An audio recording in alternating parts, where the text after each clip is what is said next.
cuando todo parece que está sobre nuestros hombros y está por aplastarnos, cuando el mundo, como lo conocemos, está cambiando y hay inseguridad, incertidumbre por doquier. Este es el momento, hermanos, que más necesitamos alabar a nuestro Dios. Y agradezco este tiempo que los hermanos que vienen a dirigir la alabanza tienen, y ellos se toman el tiempo de buscar y de ensayar, y realmente necesitamos alabar a Dios. Porque, mis queridos hermanos, hay poder en la alabanza, hay poder para cambiar las cosas. Recientemente pasé por el libro de los Hechos y leí el relato de Pablo y Silas en la cárcel.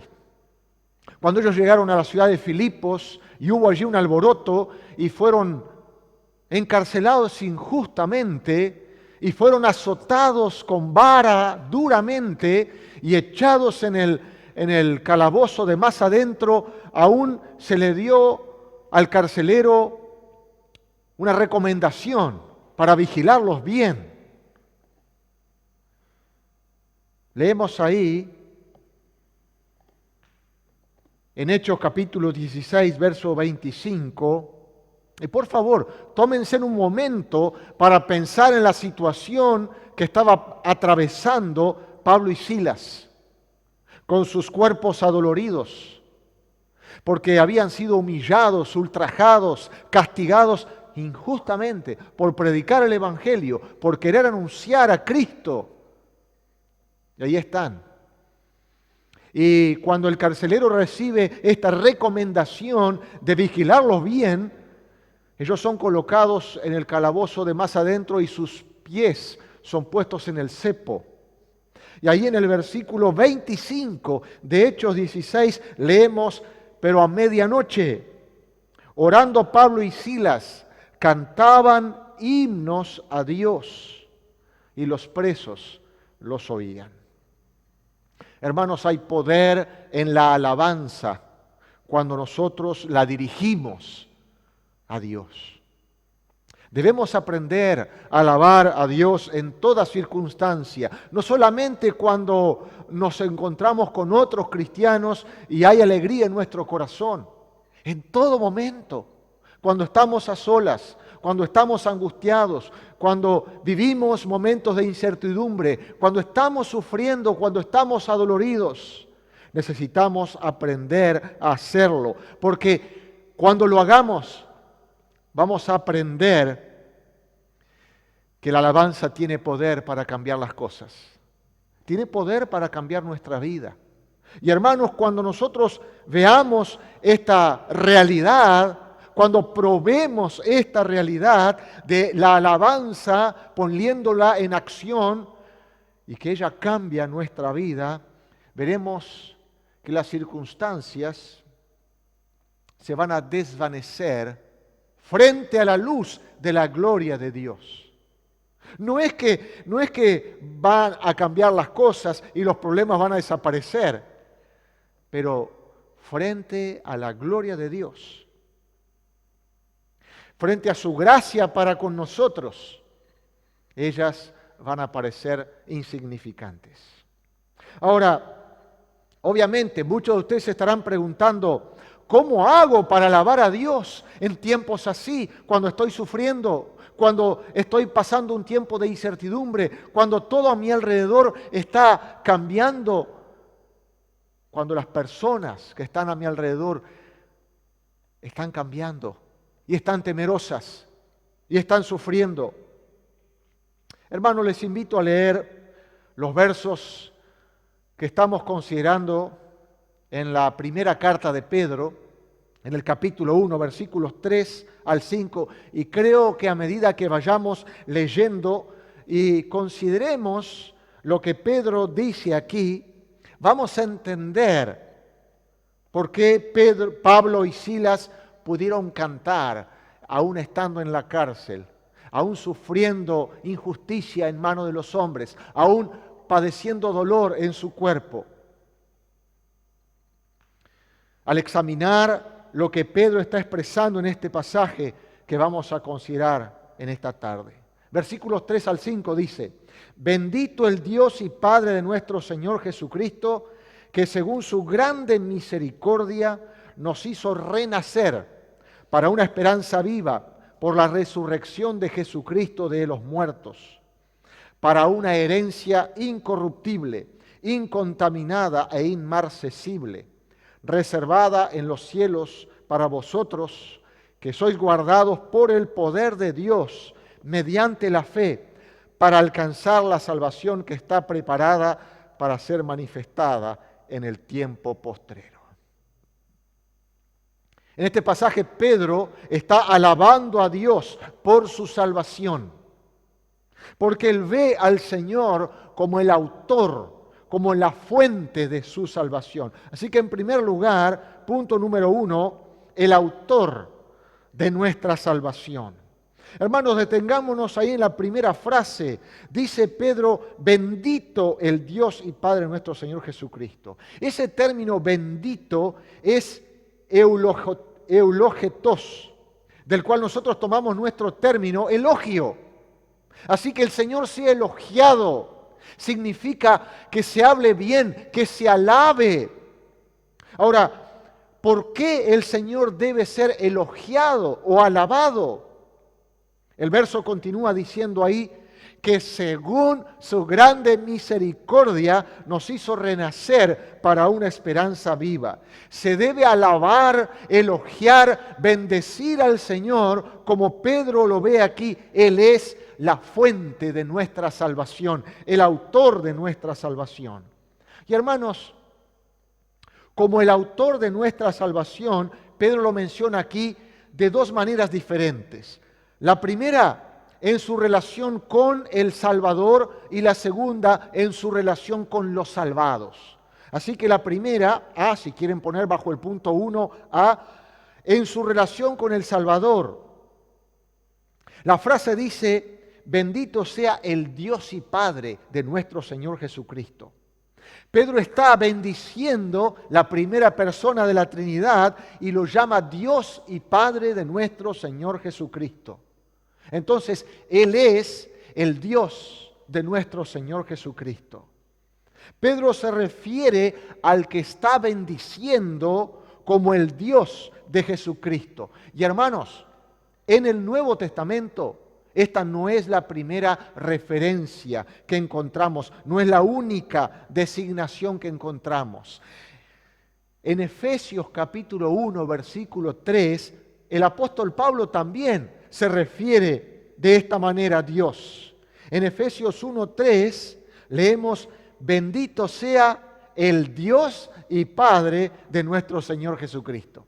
Y nuevamente en el versículo 17, Efesios capítulo 1, versículo 17, para que el Dios de nuestro Señor Jesucristo. Gracias. Pensemos entonces en qué sentido la primera persona de la Trinidad es el Dios de la segunda persona de la Trinidad. Hermanos, en este sentido debemos apreciar el hecho de que no siempre fue así. En Filipenses capítulo 2, versículos 3 al 7, nos ayuda a ver eso. Busquen conmigo ese pasaje. Filipenses capítulo 2, versículos 3 al 7. Ahí ese pasaje nos habla de la humillación y exaltación de Cristo. Miren, versículo 3. Nada hagáis por contienda o por vanagloria, antes bien con humildad, estimando cada uno a los demás como superiores a él mismo, no mirando cada uno por lo suyo propio, sino cada cual también por lo de los otros. Haya pues en vosotros este sentir que hubo también en Cristo Jesús, el cual, siendo en forma de Dios, no estimó el ser igual a Dios como cosa a que aferrarse, sino que se despojó a sí mismo, tomando forma de siervo, hecho semejante a los hombres. Entonces, la primera persona de la Trinidad se convirtió en el Dios de Jesús, la segunda persona de la Trinidad, en el momento de su encarnación. Jesús, hermanos, sin cesar de ser Dios, voluntariamente se puso en una posición de dependencia por su propia elección. Por su libre y propia elección se colocó a sí mismo en una posición de tener que mirar al cielo en busca de sustento y fortaleza para su vida y para su ministerio. Cuando el Señor Jesucristo vino a este mundo, lo hizo como un bebé indefenso. Él dependía de su Padre. Cuando fue joven, siguió dependiendo de su Padre, y en su vida adulta siguió dependiendo de su Padre. Cuando llevó a cabo su ministerio, sus milagros, Él no lo hizo confiando en su propia divinidad, sino que confió y dependió del Padre y del poder que emanaba del Espíritu, que le había bautizado para el ministerio. Y hermanos, hay muchos pasajes en los evangelios, no tenemos tiempo para detenernos. Si quieren anotar allí, Mateo capítulo 12, versículo 28, Lucas capítulo 4, versículo 1, versículo 14 y versículo 18. Jesús dependiendo del Padre y del Espíritu para su ministerio. Ahora, regresando a nuestro texto, Pedro se refiere al que está bendiciendo en el versículo 3 como el Dios de Jesucristo. Y hermanos, esta designación debería hacernos pensar en la humanidad de Cristo. Él se hizo semejante a los hombres. Así que tenemos que pensar allí en su humanidad. Sin embargo, la segunda designación debería hacernos pensar en su deidad. Porque dice ahí Pedro, Él es el Padre de nuestro Señor Jesucristo. Y estamos hablando, Padre, en esa filiación que hubo en la Trinidad desde siempre. Hermanos, dirigirse a Dios como Padre para nosotros es algo normal, no nos alarmamos. Nosotros mismos oramos y nos dirigimos a Dios como nuestro Padre. Jesús nos enseñó a orar así: cuando oréis, haréis de esta manera: Padre nuestro que estás en los cielos. Pero ¿saben? Esta forma de dirigirse a Dios para los judíos era totalmente inaudita. No era aceptable referirse a Dios de esta manera. Jamás los judíos se dirigieron a Dios de esta forma.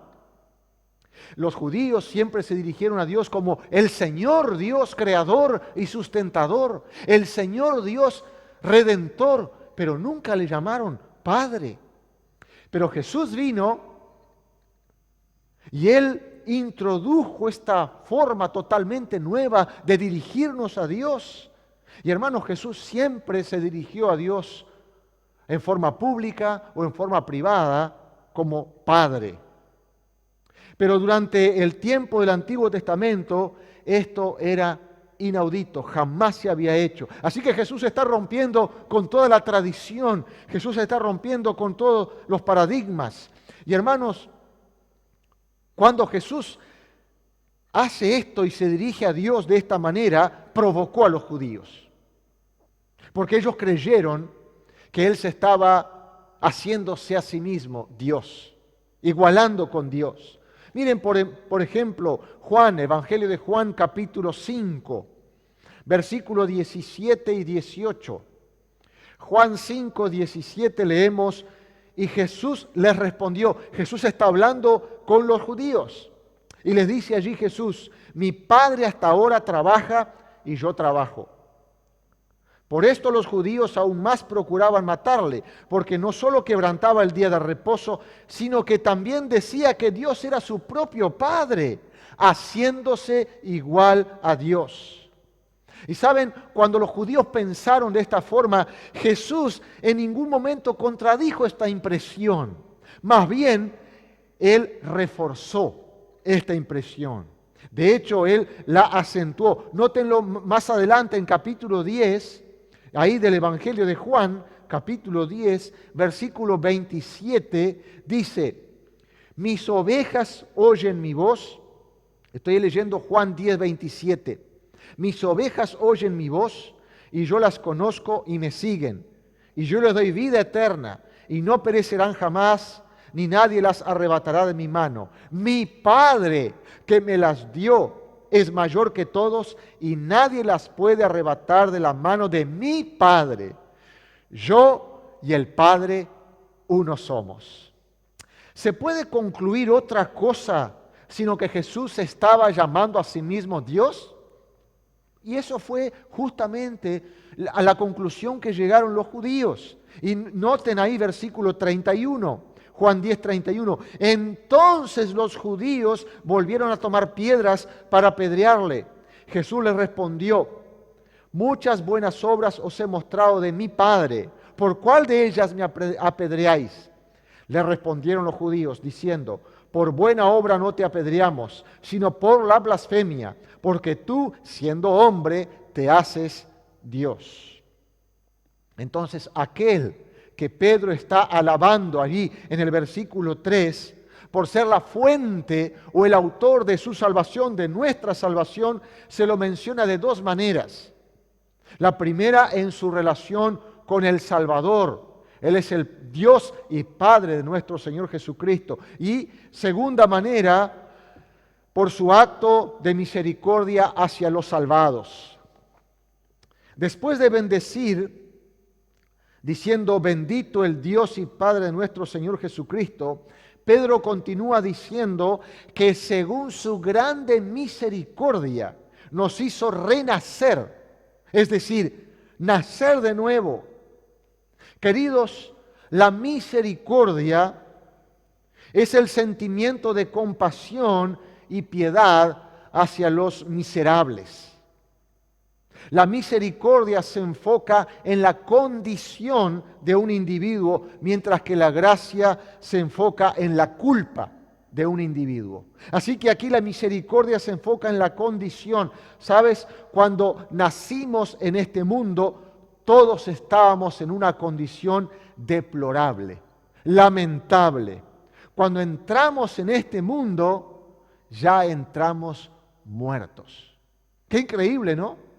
Entramos a este mundo por nacer y la Escritura declara que nosotros entramos muertos en nuestros delitos y pecados. Romanos 5:12 lo dice claramente. Por tanto, como el pecado entró en el mundo por un hombre y por el pecado la muerte, así la muerte pasó a todos los hombres, por cuanto todos pecaron. Cuando entramos a este mundo, no teníamos una relación con Dios. De hecho, estábamos en este mundo sin Dios y sin esperanza. No teníamos poder en nosotros mismos para cambiar esto. Y en última instancia, esto resultaría en condenación eterna, porque la paga del pecado es muerte, y estamos hablando de muerte eterna. Así que todos, por igual, necesitábamos de misericordia. Todos éramos carentes de misericordia. Frente a esto, la Escritura revela que Dios, en la eternidad, escogió a ciertos individuos para que llegasen a ser los receptores de su gracia especial. Él escogió a ciertos individuos para que reciban su misericordia. En Romanos capítulo 9, versículo 15 y 16, leemos, Romanos capítulo 9, versículo 15 y 16, pues a Moisés dice: tendré misericordia del que yo tenga misericordia, y me compadeceré del que yo me compadezca. Así que no depende del que quiere ni del que corre, sino de Dios que tiene misericordia. Y mis queridos, esta misericordia se vino a hacer presente, se manifestó en nuestra vida en el nuevo nacimiento. En el momento en que pusimos nuestra fe en Jesús y fuimos hechos una nueva criatura por el poder del Espíritu de Dios. Nacimos de nuevo. Así que no se refiere aquí de un nacimiento físico, sino uno espiritual. Este concepto del nuevo nacimiento es un concepto que está por todo el Nuevo Testamento. Repetidamente lo encontramos, pero tal vez el pasaje más conocido o el que ustedes recordarán más es Juan capítulo 3, cuando Nicodemo, un maestro de los judíos, busca a Jesús. Y saben, este maestro había ido tan lejos en un sistema de obras que él llegó a pensar que podía por sus propias fuerzas salvarse a sí mismo. Sin embargo, llegó a una edad adulta y se desengañó de este sistema porque no alcanzaba la misericordia de Dios por sus propios medios, por sus propios hechos y por sus propias buenas obras. Porque aún la mejor de nuestras buenas obras son trapos de inmundicia delante de este Dios santo. Y este hombre desengañado busca a Jesús. Y en Juan 3, versículo 3, cuando él busca a Jesús, Jesús, conociendo su condición y sus pensamientos, inmediatamente le dice a este maestro: de cierto te digo, el que no naciere de nuevo no puede ver el reino de Dios. Así que para tener acceso a Dios y a todo lo que Dios ha preparado para los suyos, es necesario nacer de nuevo. La base o el fundamento para la vida con Dios, para la vida cristiana, es una participación real de la vida nueva dada por Dios, que se otorga por medio del Espíritu cuando ponemos nuestra fe en Jesucristo, en la persona de Jesucristo, en la obra de Jesucristo. Entonces, ¿cómo entramos a esa nueva vida? ¿Cómo llegamos al nuevo nacimiento? Es por la fe. Efesios 2, 8 y 9. Por gracia sois salvos por medio de la fe. Y esto no de vosotros, pues es don de Dios, no por obras, para que nadie se gloríe. Es por poner nuestra fe en Jesús tal como Él es revelado en las Escrituras. Creer en Él, tanto en su persona como en su obra. Otra vez, bendito el Dios y Padre de nuestro Señor Jesucristo, que según su grande misericordia nos hizo renacer, para que podamos encontrarnos alabando a Dios en medio de las circunstancias que sean. Hermanos, ¿se acuerdan cuando comenzamos a ver el contexto de esta carta? ¿Por qué Pedro manda esta carta para los extranjeros y peregrinos que estaban dispersos en el Imperio Romano? ¿Se acuerdan? Porque él sabe que se viene un tiempo difícil para los cristianos. Allí Nerón había comenzado una persecución cruel a todos los cristianos. Pedro está sufriendo por su fe, otros irán a sufrir por su fe. Y Pedro quiere que se enfoquen en su grande salvación y alaben al autor de su salvación. Así que, hermanos, para poder alabar a Dios como es debido en toda situación y circunstancias, primero necesitamos tener un sentido real de la misericordia de Dios. Y saben, para tener un sentido real de la misericordia de Dios, tenemos que primero tener un sentido real de nuestra propia condición. Que estábamos en el mundo sin esperanza, sin Dios, en un estado deplorable. Hermanos, tenemos nosotros que decir, como el publicano en Lucas 18, Dios, sé propicio a mí, pecador. ¿Se acuerdan la parábola? Este hombre no quería ni siquiera levantar su rostro, sino que oraba dentro de sí y decía: Dios, sé propicio a mí, pecador, dándose cuenta de su indignidad. Debo confesar, hermanos, que hoy tengo un mayor sentido de la misericordia de Dios por un lado y de mi indignidad propia. Y eso tiene que crecer en nosotros. A medida que más conocemos a Dios, a medida que más conocemos la revelación que Él nos ha dado de lo que ha hecho para salvarnos, Eso tiene que llevarnos a una mayor comprensión de la misericordia grande de Dios, de salvar a personas que le ofendimos, que éramos enemigos en nuestros pensamientos y en nuestra voluntad, que éramos rebeldes. Y Él nos amó, y Él nos buscó, y nos atrajo así, y pagó el alto precio para redimirnos. Y cuanto más aprendemos y vemos todo esto, más sabemos de nuestra indignidad. Creo, hermanos, que tenemos que seguir creciendo en aprender acerca de esto y apreciar la gran salvación, obra de nuestro Dios. Hermanos, nuestras vidas se caracterizan por estar llenas de opciones. Todos los días estamos escogiendo cosas. Comienza el día, suena el despertador, algunos eligen levantarse ni bien suena el despertador, otros escogen quedarse un poco más. Y otros escogerán, no sé, levantarse cuando ya le duele el cuerpo. Cuando avanza el día, elegimos que vamos a cocinar. Para algunos este es un problema, ¿eh? ¿Qué vamos a cocinar hoy? ¿Qué haremos de comer? Seguimos y escogemos qué ropa nos vamos a poner. Si nos vamos a poner una ropa para salir, si nos vamos a poner una ropa para hacer tareas dentro de casa. Escogemos si vamos a tomar el celular o nuestra computadora y la vamos a conectar para tener comunión con los hermanos, para alabar juntos a Dios. O si simplemente voy a dejar para escuchar el mensaje en audio en otro momento sin tener comunión con los hermanos. Siempre estamos escogiendo.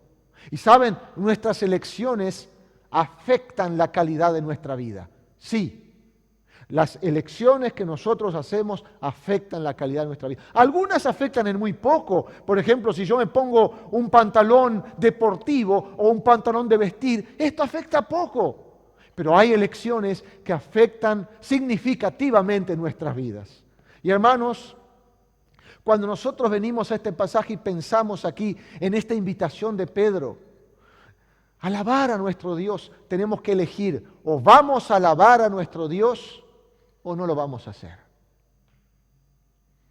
Continuamente estamos tomando elecciones. Y miren, aquí les diré que una de las elecciones más grandes que van a modificar, a impactar, a transformar nuestra vida significativamente es la que encontramos en el Salmo 70, versículo 4.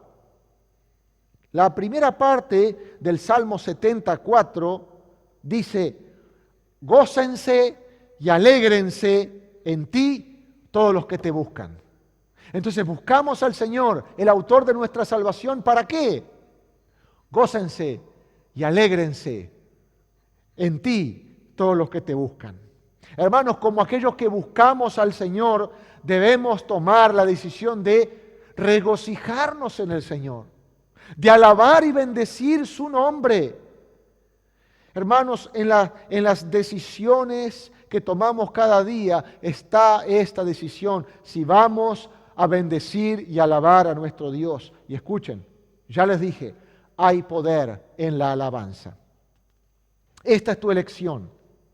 La forma como escoges alabar al Señor, el autor de tu salvación, tendrá un impacto grande o pequeño en tu vida.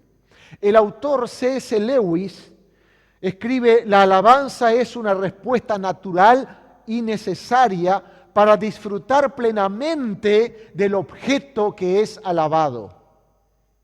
Otra vez, presten atención a eso. La alabanza es una respuesta natural y necesaria para disfrutar plenamente del objeto que es alabado. Ahora quiero simplificarlo o ponerles un ejemplo de esto. Vamos a decir o vamos a vislumbrar un fanático en algún deporte. Vamos a elegir el fútbol. Y ese fanático del fútbol está ahí asistiendo por televisión un partido. Y ese partido no es cualquier cuadro el que está jugando, sino que es el cuadro de sus amores. Y es un partido importante. Entonces allí él comienza a ver que una jugada bien elaborada se está llevando a cabo. ¿Y saben qué? esa jugada termina en gol. Ese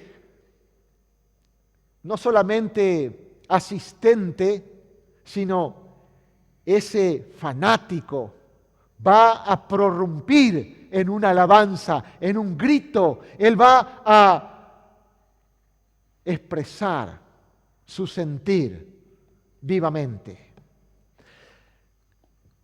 Por más que no te guste el fútbol, vamos a poner que es un partido de la selección. Y es un partido importante de la selección. Es un partido de la Copa del Mundo. Y aunque no te guste el fútbol, creo que tenemos un poco de patriotismo y está jugando la selección y es la Copa del Mundo y es un partido ya por cuarto de final o por semifinal y hay una jugada importante y hay un gol.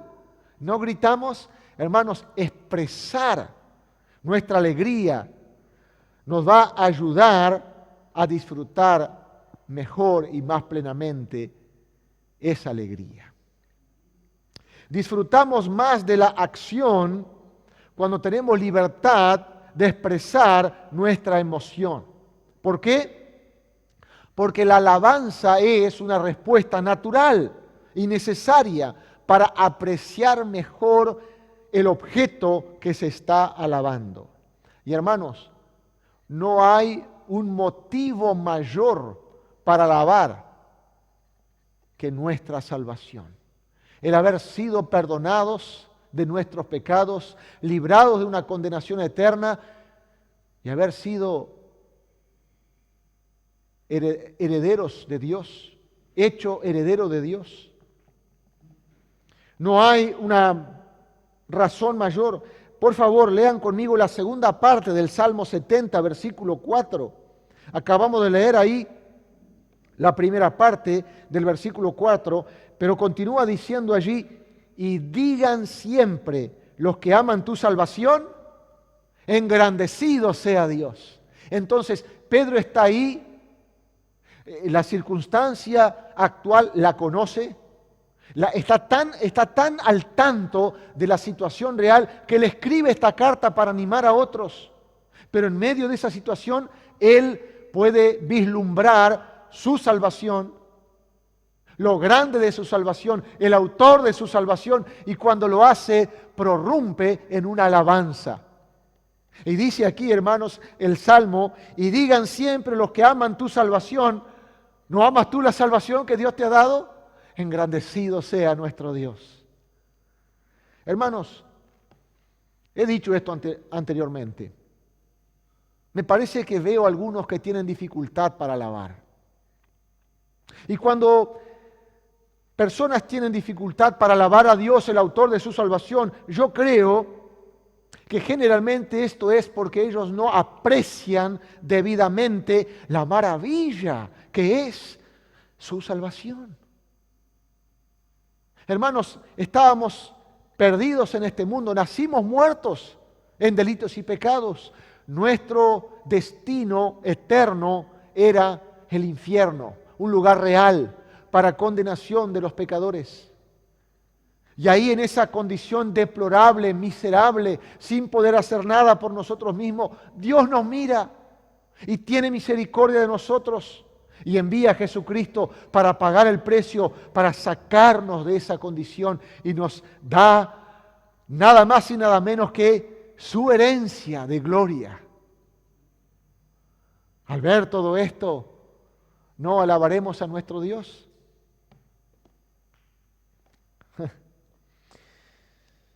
Otra vez, bendito el Dios y Padre de nuestro Señor Jesucristo, que según su grande misericordia nos hizo renacer para una esperanza viva por la resurrección de Jesucristo de los muertos, para una herencia incorruptible, incontaminada e inmarcesible, reservada en los cielos para vosotros, que sois guardados por el poder de Dios mediante la fe, para alcanzar la salvación que está preparada para ser manifestada en el tiempo postrero.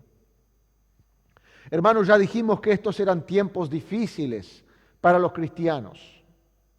Algunos están diciendo, se vienen tiempos difíciles para los cristianos. No sé. ¿Ha cambiado la vida? ¿Podrá seguir cambiando? Sin duda. ¿Podrán venir tiempos difíciles? Sí. Las cosas están cambiando. Pedro estaba sufriendo por su fe. Otros creyentes en el tiempo de Pedro estaban sufriendo por su fe. Pero en medio de todo, Pedro alaba al Señor, al autor de su salvación, y está llamando a otros a alabar a Dios, el autor de su salvación. Y mi deseo, mis queridos hermanos, es que una vez hayamos considerado este texto, tú y yo seamos guiados por el Espíritu Santo a dar nuestra alabanza al Señor, a alzar nuestras voces para dar gracias a Dios por lo que Él ha hecho para salvarnos. Dar gracias a Dios por su misericordia. Y con el fin de ser motivados a esto, estamos examinando aquí estas facetas de nuestra salvación que encontramos aquí en este pasaje. Vimos el autor de nuestra salvación. Y he mencionado aquí de dos maneras diferentes. El autor de nuestra salvación es presentado en primer lugar en relación al Salvador y en segundo lugar en relación a los salvados. Es el Padre y el Dios de nuestro Señor Jesucristo. Y en relación a los salvados es ese Dios que nos ha tenido misericordia, grande misericordia. Entonces veamos un segundo aspecto aquí de nuestra salvación que nos ayudará y motivará a elevar nuestra alabanza al Dios, el autor de nuestra salvación. Punto número 2, la naturaleza de nuestra salvación. Queridos, esta salvación que hemos recibido de Dios, la hemos recibido por gracia. Ninguno ha tenido que hacer nada, solamente creer en Jesucristo, creer en su obra en la cruz como una obra suficiente para hacer esta gran salvación de pecadores perdidos, indignos. Sí, nuestra nueva vida en Cristo nos da esperanza para el futuro, pero también para el presente. Así que esta nuestra salvación que hemos recibido de gracia tiene un aspecto presente y un aspecto futuro. Hermanos, en el presente es una esperanza viva, basada en la resurrección de Cristo de entre los muertos. Esta esperanza que tú y yo gozamos es una esperanza viva, basada en la resurrección de Cristo. Dice ahí el verso que según su grande misericordia nos hizo renacer para una esperanza viva. Así que nacemos de nuevo. Estábamos muertos en delitos y pecados. Teníamos una vida, pero era una vida física. No teníamos vida espiritual. Y nacemos de nuevo para una esperanza viva.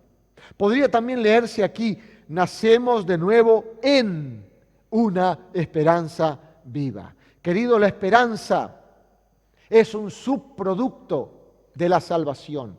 Es un resultado de la salvación. No es un suplemento adicional. No es un suplemento opcional. Es parte del equipamiento estándar. Ahora, ¿qué es la esperanza? Bueno, la esperanza es un deseo cuyo cumplimiento o realización es apreciado. La esperanza es un deseo cuyo cumplimiento o realización es apreciado, deseado, apreciado. Por ejemplo, un joven puede tener el deseo de triunfar en algún deporte y triunfar tanto que pueda vivir de ese deporte. A ese deseo cuyo cumplimiento es muy apreciado le llamamos esperanza.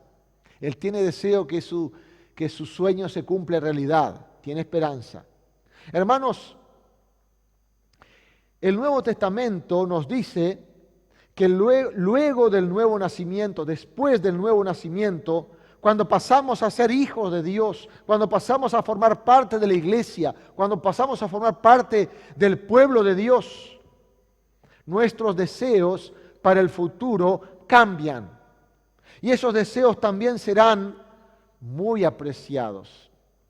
Por ejemplo, antes de ser cristianos, Nosotros podríamos tener el deseo de estudiar. Bueno, tal vez alguno ya cumplió ese deseo. Y después de tener un buen trabajo, al tener una carrera, y después de formar una familia, tenemos el deseo y la esperanza de criar a nuestros hijos. Tenemos el deseo y la esperanza de tener nuestra casa y de tener nuestra casa cómoda y segura, etcétera. Todas estas cosas son cosas que se realizan en el transcurso de un tiempo corto. Sí. Aquellos que son jóvenes, parece que llegar a la vida adulta y a la ancianidad falta mucho. Aquellos que ya llegaron a la vida adulta y a la ancianidad ven para atrás y dicen, qué rápido pasó todo. Porque en realidad es muy corto el tiempo. Así que el tiempo en el cual nosotros llevamos a cabo esos sueños, esos deseos, esas esperanzas, es un corto tiempo, muy corto tiempo. Pero cuando nosotros ponemos nuestra fe en Jesucristo y tenemos un nuevo nacimiento, a esas esperanzas terrenales, a esas esperanzas temporales, se le suman esperanzas celestiales, se suman esperanzas eternas. Y a medida que vamos creciendo en nuestra nueva vida en Cristo, a medida que vamos madurando y conociendo más de esta nueva vida en Cristo, estas esperanzas celestiales y eternas van eclipsando esas otras esperanzas y deseos terrenales y temporales. Y cuanto más crecemos en Cristo, más esas expectativas y deseos y esperanzas espirituales van eclipsando las terrenales y temporales. Acompáñenme a leer el Salmo 23. Sé que muchos de ustedes conocen este salmo de memoria. Dice ahí, Jehová es mi pastor, nada me faltará. En lugares de delicados pastos me hará descansar. Junto a aguas de reposo me pastoreará. Confortará mi alma. Me guiará por sendas de justicia por amor de su nombre. Aunque ande en valle de sombra de muerte, no temeré mal alguno, porque tú estarás conmigo. Tu vara y tu cayado me infundirán aliento. Aderezas mesa delante de mí en presencia de mis angustiadores. Unges mi cabeza con aceite. Mi copa está rebosando. Ciertamente, el bien y la misericordia me seguirán todos los días de mi vida, y en la casa de Jehová moraré por largos días. ¿Fue la vida de David, el que escribió este salmo, enriquecida por esta perspectiva que él tenía? ¿Por esta fe? Desde luego que sí. ¿Se enriquecerá la vida de cualquier creyente con tal expectativa? Desde luego que sí. De hecho, estas esperanzas van a eclipsar las esperanzas temporales y terrenales. Hermanos, es tan así que llega un momento que nosotros nos preguntamos, ¿cómo puede vivir una persona en esta vida, en este mundo, sin la esperanza de un día estar con Dios? ¿Cómo puede una persona vivir sin la esperanza que Dios da por medio de esta salvación? Ahora, ¿podemos nosotros contar con estas esperanzas eternas, celestiales? ¿Son nuestra posesión? ¿Podemos contarlas? ¿Están seguras? ¿Podía Pedro contar con ellas? Miren, él dice ahí, bendito el Dios y Padre de nuestro Señor Jesucristo, que según su grande misericordia nos hizo renacer para una esperanza viva por la resurrección de Jesucristo de los muertos. Queridos hermanos, la resurrección de Jesucristo de entre los muertos cambió totalmente la vida de Pedro. Creer que su Salvador está vivo cambió totalmente la vida de Pedro. ¿Se acuerdan qué pasó?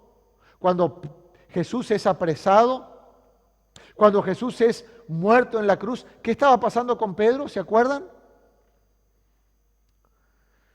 Un nuevo día no traería nuevas cosas para Pedro. Con el canto del gallo, lo único que trajo fue el recuerdo de su negación. Pero en la mañana de resurrección, Jesús vino a la vida. En Pascua, Pedro tuvo un nuevo comienzo. Cuando Jesús salió de la tumba, vino a la vida, venciendo la muerte, esa mañana Pedro escuchó de las mujeres el informe, que la tumba estaba vacía, el informe de los guardias, el informe de los ángeles. Y Pedro salió corriendo y fue hasta la tumba y él mismo con sus propios ojos corroboró las evidencias. Y Pedro se vuelve de la tumba completamente maravillado y antes de que sus pensamientos estén en orden para poder comprender todo lo que estaba pasando, Jesús se le aparece a Pedro. Antes de aparecerse a los demás discípulos en el aposento alto y de tener comunión, Jesús viene a Pedro para renovar su fe, para darle nueva esperanza. Y Pedro, en el momento que ve a su Salvador vivo, tiene una esperanza. Y hermanos, la esperanza de Pedro ahora se convierte en una esperanza viva porque su Salvador es un Salvador que vive. ¿Entienden? Tenemos un Salvador vivo. Sin la resurrección de Jesucristo no puede haber verdadera esperanza. ¿Se acuerdan lo que dice Pablo hablando de esto mismo a los Corintios? Dice, si no hubiera resurrección, si Cristo no resucitó de los muertos, entonces nosotros los cristianos somos los más dignos de lástima de todos los seres humanos. Somos dignos de conmiseración, porque creemos que un Salvador ha resucitado de los muertos. Pero Jesús vive. Él ha resucitado y nosotros tenemos una esperanza viva. Hermanos, nuestra esperanza está anclada en el pasado porque verdaderamente Jesús se levantó de la tumba, resucitó de entre los muertos. Nuestra esperanza es una esperanza que permanece en el presente porque nuestro Salvador vive y reina. Y nuestra esperanza se completará en el futuro un día porque Jesucristo, nuestro Salvador, volverá. Amén y amén. Entonces estamos considerando aquí la naturaleza de nuestra salvación y dijimos que ella tiene un aspecto presente. Es una esperanza viva porque tenemos un Salvador vivo, pero también tiene un aspecto futuro. Y ese aspecto futuro es la gloriosa herencia que espera a todos los creyentes. Hermanos, nosotros no vamos a ser defraudados. Todos los que hemos puesto nuestra fe en Jesucristo y tenemos nuestra esperanza viva en Él, no seremos defraudados, porque tenemos una herencia gloriosa que nos espera. Miren lo que dice versículo 4, renacidos para una herencia incorruptible, incontaminada e inmarcesible, reservada en los cielos para vosotros, que sois guardados por el poder de Dios mediante la fe. Hermanos, es verdad que en ocasiones podemos mirar la vida de algunos y tener envidia. Aquellos, por ejemplo, que tienen un estado financiero muy bueno, un futuro seguro, capaz que los miramos y en algún momento los envidiamos.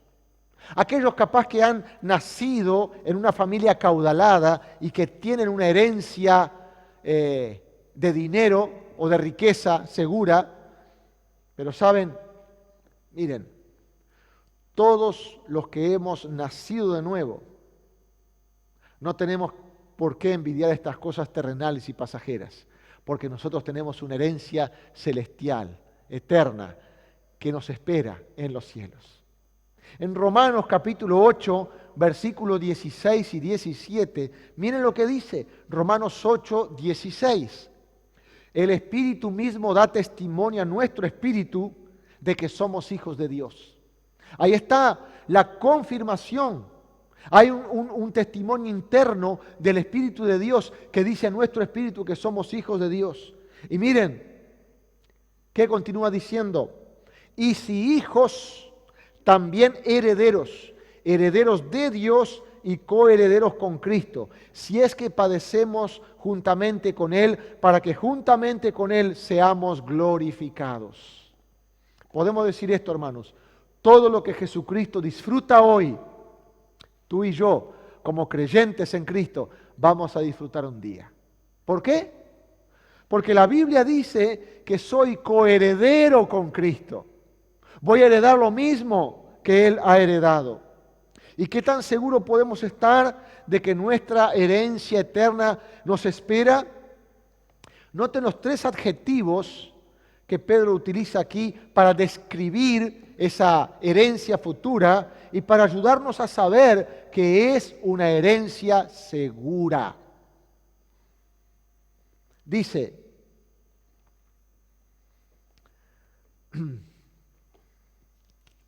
es incorruptible, es incontaminada e inmarcesible. 3 adjetivos que Pedro utiliza.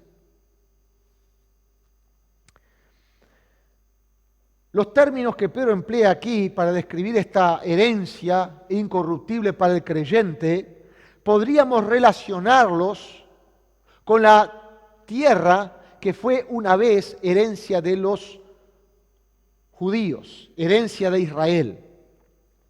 Aquí el primer término es incorruptible. Nuestra herencia es imperecedera, incorruptible.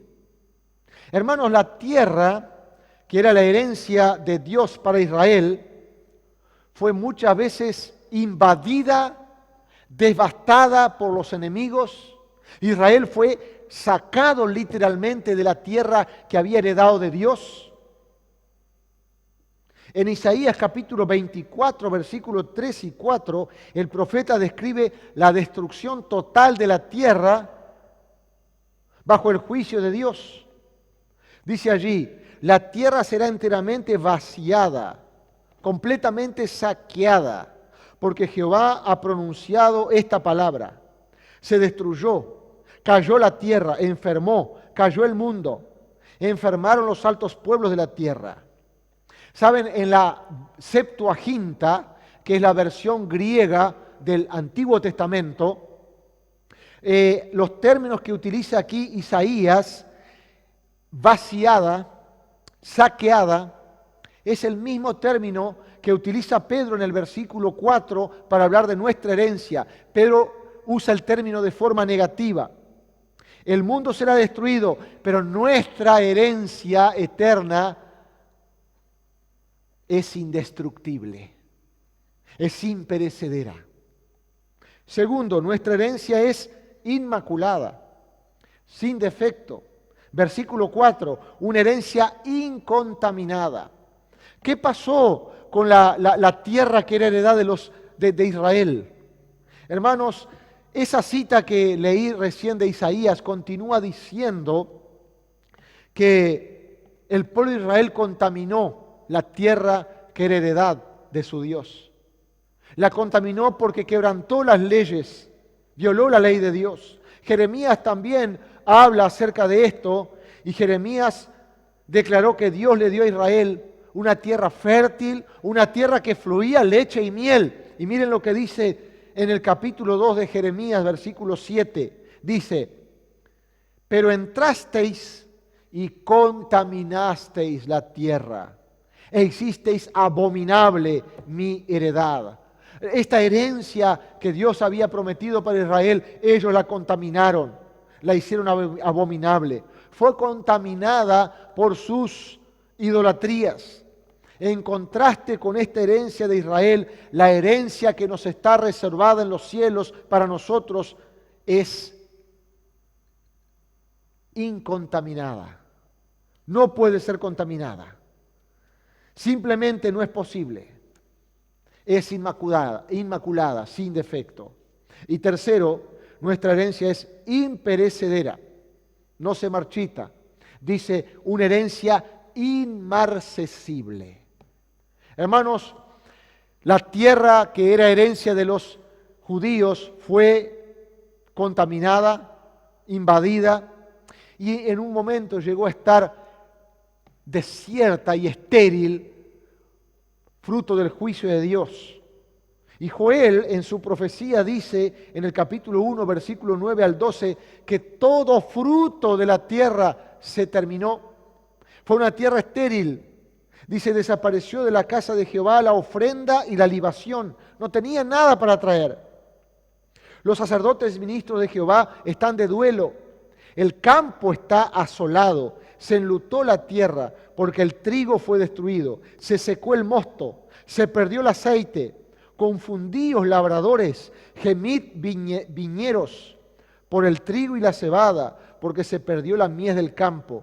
La vida está seca y pereció la higuera, el granado también, la palmera y el manzano. Todos los árboles del campo se secaron, por lo cual se extinguió el gozo de los hijos de los hombres. Como juicio de Dios, todo lo que producía aquella tierra que fluía leche y miel, desapareció. Se volvió una tierra estéril. La tierra de Canaán, que era la herencia de Israel, una tierra que fluía leche y miel, se marchitó bajo el juicio de Dios. Empero nuestra herencia no se marchitará jamás. Es una herencia imperecedera. Entonces, ¿en qué sentido estos tres términos que emplea Pedro para describir nuestra herencia se relaciona con aquella herencia de Israel, que era la tierra? En un marcado contraste, un contraste. Israel recibió una herencia terrenal. Nosotros recibimos una herencia celestial. Nuestra herencia está reservada en los cielos para nosotros. Y debido a que nuestra herencia está en los cielos, nada que pertenezca a esta vida puede alterarla, destruirla. Así que Pedro usa estos términos, incorruptible, incontaminada e inmarcesible, para describir, y hermanos, es una realidad que supera nuestra comprensión. Nuestra herencia no se trata simplemente de una tierra, ni siquiera de una ciudad. Es todo lo que Dios nos dará, es la totalidad de nuestra salvación. Es verdad que todos los días tenemos elecciones, muchas elecciones, algunas más importantes que otras. Pero hermanos, una de las elecciones más importantes que haremos en el día a día, una elección que podrá cambiar significativamente nuestra vida, es si vamos a alabar a Dios, el autor de nuestra salvación. ¿Vamos a alabar a Dios? Esta es una elección de cada uno, pero puede cambiar dramáticamente nuestra vida. La forma en que nosotros estamos llevando nuestra vida, el aquí y el ahora. Entonces, volviendo al Salmo 23, aunque tal vez tengamos que caminar por el valle de sombra de muerte, aunque tengamos que estar en presencia de nuestros angustiadores, por la certeza de un día estar sentados a la mesa en la casa de Jehová, hermanos, esto puede ser una fuente de fortaleza, incluso de alegría. Quiero cerrar leyendo el salmo que leí al comienzo del tiempo de oración, el Salmo 150. Alabad a Dios en su santuario, alabadle en la magnificencia de su firmamento, alabadle por sus proezas, alabadle conforme a la muchedumbre de su grandeza, alabadle a son de bocina, alabadle con salterio y arpa, alabadle con pandero y danza, alabadle con cuerdas y flautas, alabadle con címbalos resonantes, alabadle con címbalos de júbilo. Todo lo que respira, alabe a Jah. Aleluya. ¿Vas a alabar al Señor? ¿Por qué lo harás? Él es el autor de tu salvación. Medita en tu salvación, en el costo.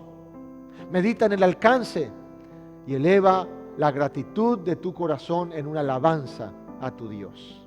Vamos a terminar con oración.